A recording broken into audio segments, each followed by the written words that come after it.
द्वापर युग का अंत कोई साधारण घटना नहीं थी। ये समय था जब धरती पर धर्म और अधर्म के बीच भयानक संघर्ष हो चुका था और इस युग का समापन स्वयं भगवान के अवतार से जुड़ा था।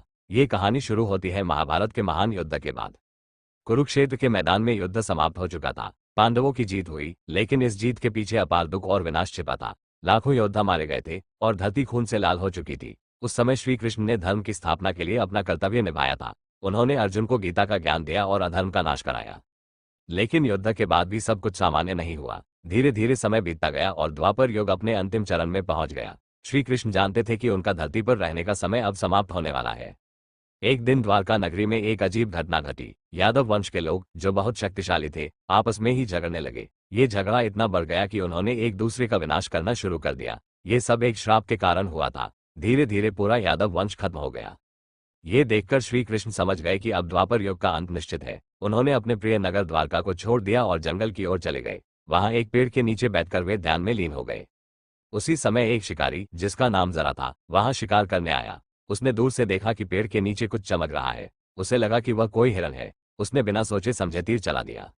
वह तीर सीधे श्री कृष्ण के पैर में जाकर लगा। जब शिकारी पास आया तो उसने देखा कि उसने गलती से भगवान को ही घायल कर दिया है। वह बहुत डर गया और माफी मांगने लगा। श्री कृष्ण ने मुस्कुराते हुए उसे माफ कर दिया। उन्होंने कहा कि यह सब पहले से तय था और तुम्हारी कोई गलती नहीं है। इसके बाद उन्होंने अपना शरीर त्याग दिया और अपने दिव्यलोक लौट गए। जैसे ही श्री कृष्ण ने पृथ्वी छोड़ी, उसी क्षण से द्वापर युग समाप्त हो गया और कलयुग की शुरुआत हो गई।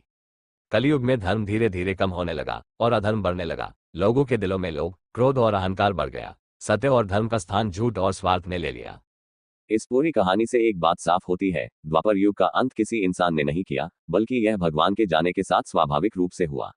श्री कृष्ण ही वह दिव्य शक्ति थे जिनके पृथ्वी छोड़ते ही एक युग समाप्त हो गया और दूसरे युग की शुरुआत हुई। Right finger. इसलिए सवाल, कलयुग में कौन था जिसने द्वापर युग का अंत किया, का सही जवाब है कोई मनुष्य नहीं, बल्कि भगवान श्री कृष्ण के देह त्याग के साथ द्वापर युग समाप्त हुआ। अगर तुम चाहो तो मैं कलयुग के अंत की भविष्यवाणी की भी पूरी कहानी बता सकता हूँ।